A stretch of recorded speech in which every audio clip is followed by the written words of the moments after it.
Hello students. Today we will start our question answer of chapter 4 class 7 history. So we have done in our previous video some exercise and chapter introduction. Now we will continue our some question answers. Okay. Listen attentively and write properly in your CW program.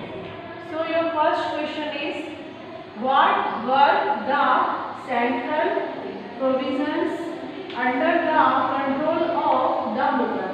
Control of the Mughal मतलब जो Mughals का साम्राज्य था, मुगल साम्राज्य के अंतर्गत उसके अंतर्गत ऐसे कौन कौन से सेंट्रल प्रोविजंस हुए जिन्हें उन्होंने कंट्रोल किया, जैसे कौन कौन सी मतलब कि किस तरह के मुगल साम्राज्य में जो उनका प्रोविजंस था, उनका वर्किंग प्रोसेस था, किस तरह से रहा, कौन कौन सी सिटी उन्होंने कंट्रोल की इस तरह से. So we will start the answer of this question. The central provisions under the control of the Mughals. ठीक है, जो सेंट्रल प्रोविजंस थे वो किसके अंडर कंट्रोल थे? मुगल्स के. कौन कौन से थे देखते हैं. First is Lahore. ठीक है, फर्स्ट इज लाहौर. ठीक है, सेकंड इज पानीपत. जो मैंने आपको बताया था पानीपत का युद्ध हुआ था बाबर और इब्राहिम लोदी के बीच में, जिसमें बाबर ने इब्राहिम लोदी को हराया था और उसने क्या किया था, दिल्ली पर अपना शासन स्थापित कर लिया था. इसके बाद आता है थर्ड नंबर का दिल्ली जिसे कहते हैं. फोर्थ आता है मथुरा. ठीक है, 5 आता है आगरा. 6 नंबर का आता है अजमेर. ठीक है, 7 आता है मारवाड़. 8 आता है मेवाड़.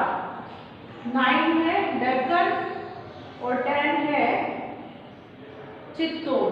ठीक है, चित्तौड़ का नाम भी आपने सुना होगा. Again I repeat, the central provisions under the control of the Mughals were, first is Lahore, Panipat, Delhi, Mathura, Agra, Ajmer, Marwar, Mewar, Deccan और चित्तौड़. ठीक है, अभी आपको ये क्वेश्चन अच्छे से लर्न करना है. ठीक है, अब हम स्टार्ट करते हैं हमारा नेक्स्ट क्वेश्चन. अब आपका नेक्स्ट क्वेश्चन स्टार्ट होता है. Question number 2, what was the relationship between the mansabdar and the jagir. Jagir और मनसबदार के बीच में किस तरह का रिलेशनशिप था. ठीक है, mansab answer is mansabdars received their salaries as revenue assignments for jagir. देखिए, मनसबदारों को जैसे मैंने आपको बताया था, मनसबदार को वर्क दिया जाता था, उनको काम दिया जाता था. ठीक है, जिस तरह से उन्हें किसानों से जो राजस्व है मतलब टैक्स जो है उसे वसूल करना रहता था. तो जब वो अपना काम पूरी कंप्लीट कर लेते थे तो उसके बाद क्या होता था, उनको उसके बदले ज़मीन दी जाती थी. ठीक है, या मतलब उसके बदले उन्हें ज़मीन दी जाती थी या फिर उन्हें उनकी सैलरी प्रोवाइड की जाती थी. तो उसको क्या बोलते हैं, कॉल्ड जागीर. ठीक है, वो उनकी जागीर होती थी. Mansabdars did not actually reside in our administrate their जागीर.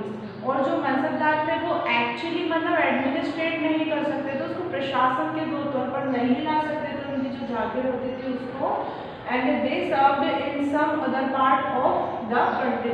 वो सर्व मतलब क्या होता था, अलग अलग जो जमीन रहती थी, मान लो जैसे इन्होंने काम किया है, उन्होंने इनके शासक ने इनको सैलरी के रूप में अमाउंट दी या फिर सैलरी प्रोवाइड करा है, ज़मीन दी, तो वो अलग पार्ट की होती थी, अलग कंट्री की होती थी इस तरह से. सो country wise revenue was collected for them by there servants. पहले तो ये शासक ये पता लगाते थे कि किसानों के पास कितनी ज़मीन है, कहाँ कहाँ पर है, उस तरह से उन पर टैक्स लगाते थे और वही टैक्स मनसबदार वसूल किया करते थे. तो यही सब इसमें है. अब हम स्टार्ट करते हैं हमारा नेक्स्ट क्वेश्चन. अब आपका क्वेश्चन नंबर 3 स्टार्ट करते हैं. What was the role of the zamindar in Mughal administration. जो जमींदार थे, जमींदार का मुगल प्रशासन, एडमिनिस्ट्रेशन मतलब होता है शासन, प्रशासन. तो मुगल्स जो थे उनका क्या जो जमींदार थे उनका क्या रोल था मुगल एडमिनिस्ट्रेशन में. तो देखते हैं, स्टार्ट करते हैं answer. Role of zamindars in Mughal administration. ठीक है, इसके बाद point number 1, zamindars were local headman of villages. जो जमींदार होते थे वो लोकल हेडमैन होते थे गांव के. Appointed by the Mughal. ठीक है, नंबर 1 मुगल एम्पायर। जो मुगल एम्पायर थे, मुगल साम्राज्य में जो मुगल शासक थे वो क्या करते थे, पावरफुल चीफटन अपॉइंटेड करते थे। फिर इसके बाद आता है second, they played a role of source in running of the administration of the Mughals. ठीक है, इसके बाद आता है थर्ड पॉइंट, इसका थर्ड पॉइंट कौन सा, थर्ड पॉइंट अभी हमने पॉइंट कर लिए होंगे। थर्ड है, they collected tax on the produce of the peasantry. जो पीसेंट मतलब होता है किसान, तो किसानों से क्या करते थे, कलेक्ट किया करते थे टैक्स को, राजस्व जिसको कहते हैं। Which was the main source of income available to Mughal ruler. जो मुगल शासक थे उनकी सबसे ज्यादा इनकम टैक्स से ही होती थी। ठीक है, now your question number 6, why was it important for the Mughals to recruit mansabdars from diverse backgrounds and not just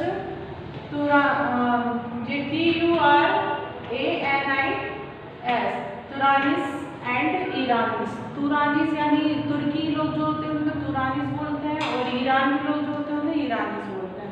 तो यहाँ तक है आपका question. Now your answer is, it was important for the Mughals to recruit mansabdars from diverse backgrounds and not just Turanis and Iranis in order to provide stability to the empire। अब आपका उसका second point है, moreover the problems of common folk would be understood better by the people living there। इसके बाद इसका third point है, इसी में they also don't want the people to rebel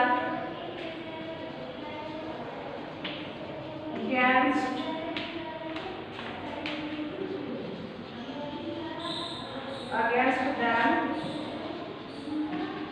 on the issue। ठीक है, this is your third point। now your next question start। तो आपका नेक्स्ट क्वेश्चन है question number 5, who were the Mughals. Mughals कौन थे।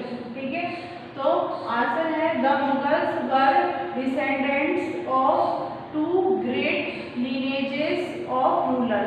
2 शासकों से के यहाँ से वो उत्तरदायी जिसको कहते हैं, मतलब कि जिसको उत्तराधिकारी जिसको बोलते हैं, इस तरह से वो 2 शासकों का मालिक बन सकता है। उसकी फादर की साइड से भी उसकी मदर की साइड से भी उसे दोनों ही तरफ से अधिकार प्राप्त थे। दोनों ही दो वंश जिसको कहते हैं, मतलब कि 2 वंशज से वो बिलोंग करता था। ठीक है, तो रूलर था। And from their mother side they were descendants of Genghis Khan. Mother की साइड से जंगेज खान, जो उसकी डेट हो गई थी 1227 में, उसकी तरफ से वो रूलर रहा। ठीक है, मंगोल का। फिर क्या है, ruler of the Mongol tribes in China and central Asia. ठीक है, यहाँ तक का वो रूलर रहा। फिर आते हैं from their father side they were the successors of Timur, जिसकी डेट क्या हो गई थी, इसकी डेथ हुई थी 1404, मतलब 1404 में उसकी डेथ हो गई थी तैमूर की। तो वहाँ से वो सक्सेसर रहा इसका। And the ruler of the Iran, वहाँ से इसने किस पर शासन किया, Iran, Iraq and modern day Turkey. ठीक है, तो क्या हुआ, मदर की साइड से भी वो चाइना और एशिया इन सब जगह उसने जो है शासन करा, और फादर की साइड से यहाँ से करा। तो उसके पास दोनों 2 तरह से शासन उसने किया। तो we have done our some all question answer. ठीक है, जो भी क्वेश्चन आंसर हमने किए हैं, I hope so you understood this and you have to learn. Keep learning, keep watching your videos, because of that जब तक आप वीडियोस नहीं देखेंगे तो आपको नोट्स में ज़्यादा समझ में आएगा, लेकिन अच्छा समझ में आएगा। ठीक है, तो वीडियोज आपको लर्न करने में भी हेल्प करेंगे। तो स्टूडेंट्स मिलते हैं हमारे